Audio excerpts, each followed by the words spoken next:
In the heart of Europe, Ukraine rises as a land of struggle and hope.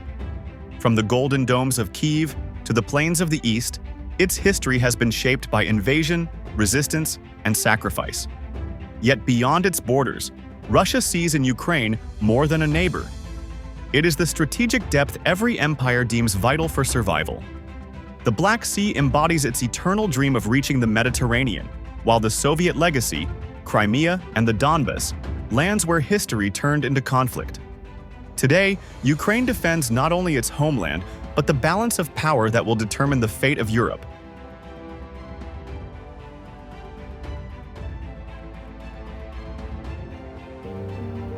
Every empire begins with a landscape, and few landscapes have carried as much consequence as the plain between the Carpathians and the Volga.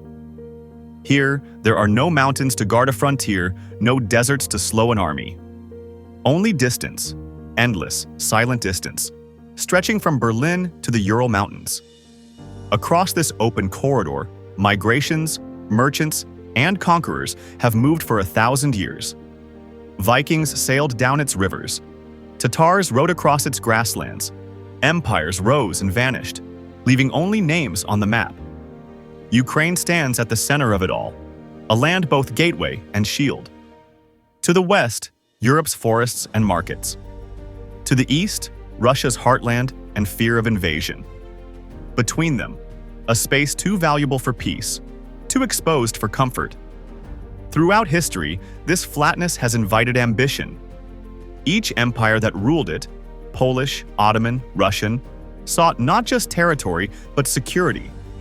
Geography offered no mercy, only the illusion of control.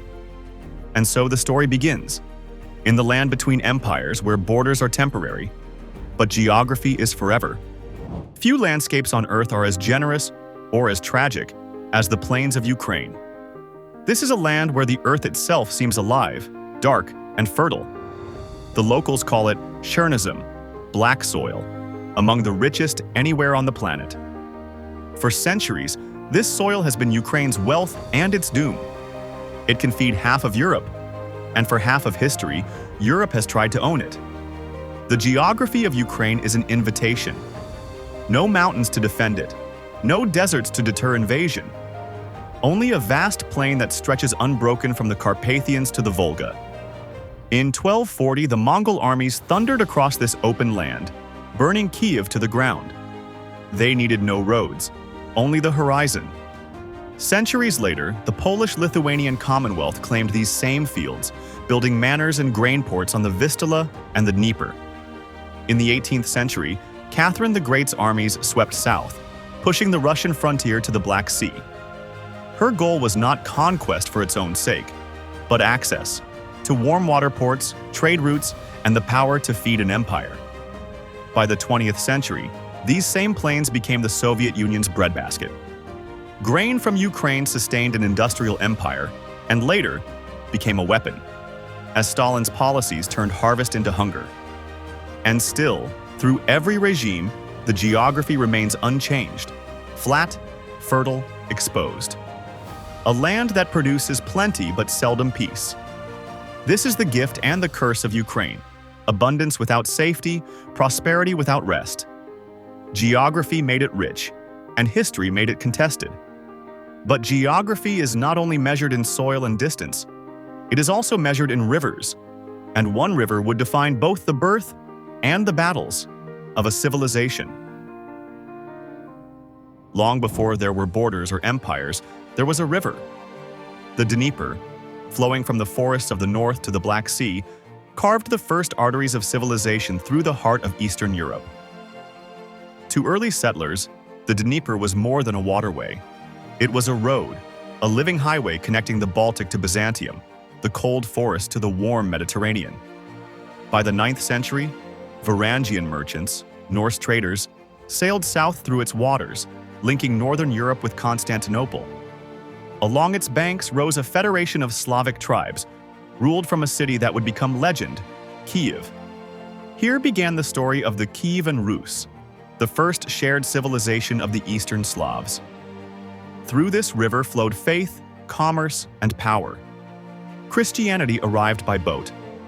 Gold and furs traveled downstream. Culture and writing came back upstream. The Dnieper became not just Ukraine's river, but the symbol of a world that united before it divided. When Mongol armies came in the 13th century, Kyiv burned, and the Dnieper's flow carried ashes instead of trade. Yet the river remained, indifferent, the same line geography had drawn for centuries. Centuries later, when Moscow rose, it claimed to be the heir of the Kievan Rus. But geography disagreed. Kyiv lay on a river that looked west, toward Europe.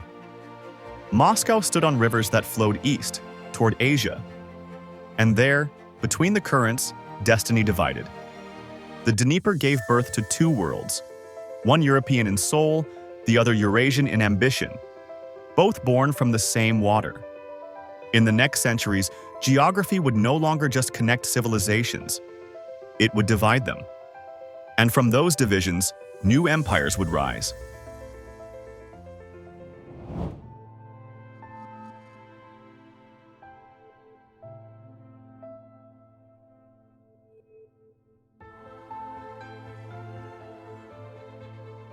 To understand Russia's history, you must first understand its geography, a country without natural borders, surrounded by plains that lead straight to its heart. From the west, invaders face no mountains, no deserts, no impassable rivers. The road to Moscow is flat, and history has shown how easily it can be taken. Napoleon marched across it in 1812. Hitler followed in 1941. Both reached deep into the Russian heartland before the land itself.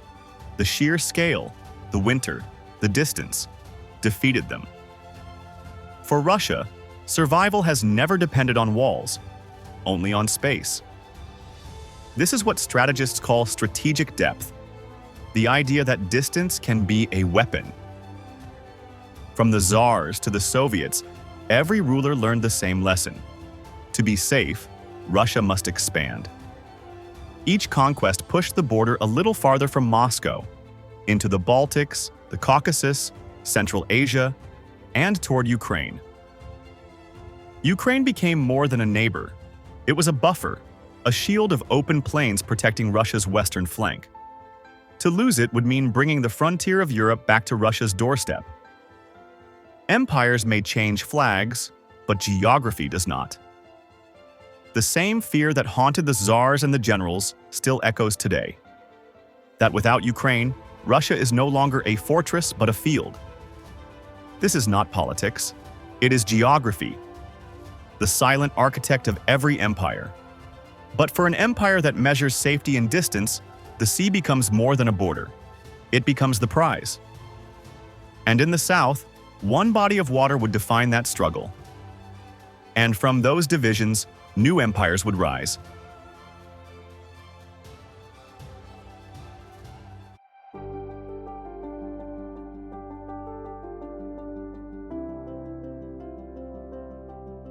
Every empire seeks an ocean. For Russia, surrounded by ice and distance, that dream has always pointed south, to the Black Sea. For centuries, the landlocked heart of the Russian state depended on rivers frozen half the year. But here, in the south, warm waters touched the edges of empire and offered what the north never could: access to the world. Yet these shores were never empty. The Ottoman Empire guarded the sea and the narrow gates that led from it, the Bosporus and the Dardanelles, the only route to the Mediterranean.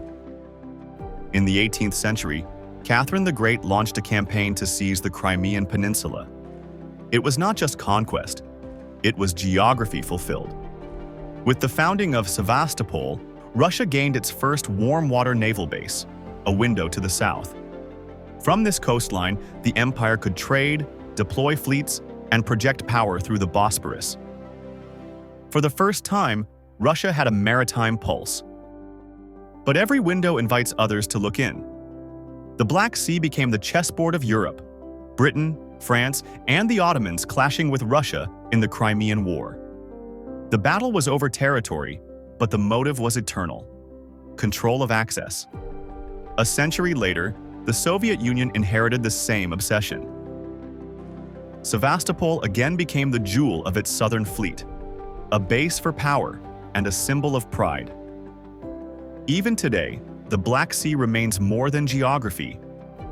It is memory of empire, of fear, and of the endless search for a warm horizon. But geography's gift is never free. What begins as a route to power often becomes a path to conflict. And soon, the Black Sea would pull the world into a war of empires.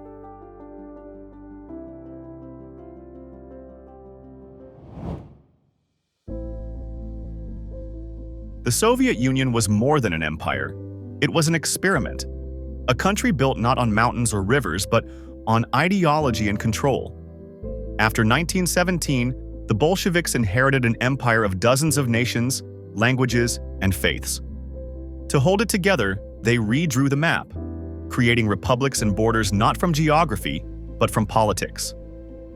Ukraine was central to this new design. Its borders shifted repeatedly, westward after World War II, eastward under Stalin. Each change meant to balance power, divide identity, and ensure loyalty to Moscow. The Soviet idea was simple. If people could not unite by geography, they would be united by ideology. But beneath the slogans, geography waited patiently. Rivers, languages, and histories that could not be erased. In 1954, Crimea, once a strategic jewel of the Russian Empire, was transferred from Russia to Ukraine. A symbolic gesture inside one country that, decades later, would divide two. For decades, Soviet power covered those divisions like concrete over a fault line. The system looked solid, until the pressure beneath began to crack it. When the Soviet Union collapsed in 1991, 15 nations emerged overnight. Their independence real, but their borders inherited from a world that no longer existed. Borders drawn by ideology, now tested by geography. Empires end with silence, not with conquest, but with exhaustion. In 1991, the Soviet Union dissolved, and the red lines on the map dissolved with it. 15 new nations emerged overnight. For the first time in centuries, Ukraine stood alone, independent, sovereign, and unprotected. But independence brought back the oldest truth of geography, that maps drawn by ideology rarely match the land beneath them. The borders of Ukraine were Soviet lines, connecting people of different languages, histories, and loyalties.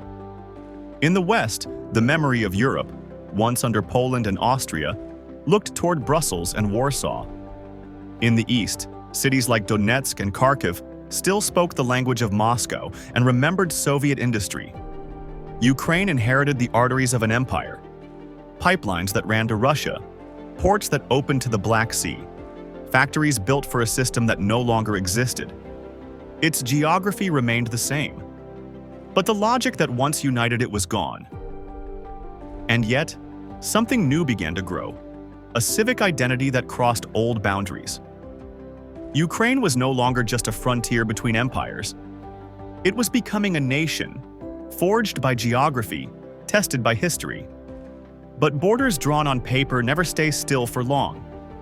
The same rivers and plains that once invited empires would soon test the endurance of independence. Freedom redrew the map, but geography remained the same. And as the world turned its eyes away, old forces began to move again beneath the plains.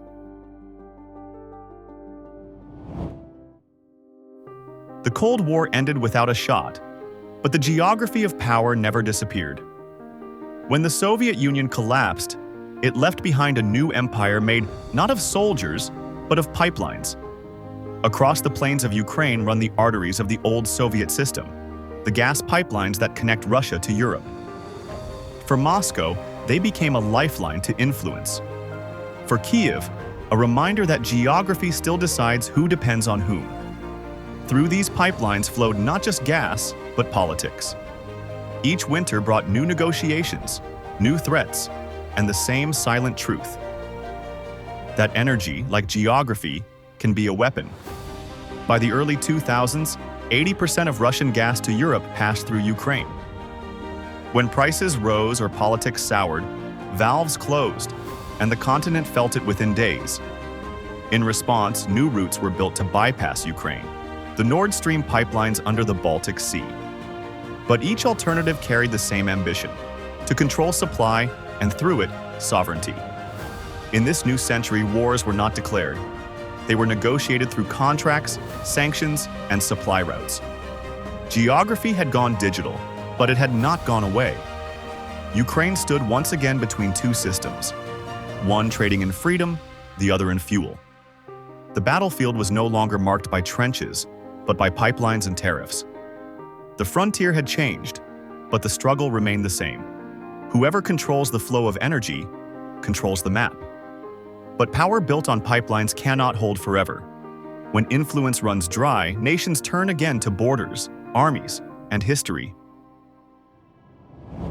In 2014, war returned to the frontier. The plains that once divided empires became battlefields again, proving that geography never retires, it only waits.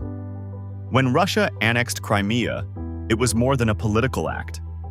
It was a return to the oldest struggle in its history: control of the Black Sea and the safety that comes from depth. In the east, the war in Donbass followed old lines: industrial towns born in Soviet times, built for a single empire, now divided between two identities. To the west, Europe watched as geography pulled nations back into history. Treaties, alliances, and economies, all suddenly tested by rivers, ports, and corridors once thought obsolete. For Ukraine, the conflict was not just about borders. It was about becoming a nation between worlds, a place forever caught between two gravitational fields, one looking east, the other west. Every arrow that crossed this land, from Mongols to Napoleon, from Stalin to today, followed the same routes. Geography does not change its roads, only the flags that travel them. But beyond power and politics lies something deeper: endurance. For centuries, Ukraine has stood where empires meet and rivers divide. Its strength has never been in conquest, but in survival. And so the story of Russia and Ukraine is not just about war. It is about the oldest truth of the world: that geography shapes history, and history shapes destiny. The map remains the same, only the names change.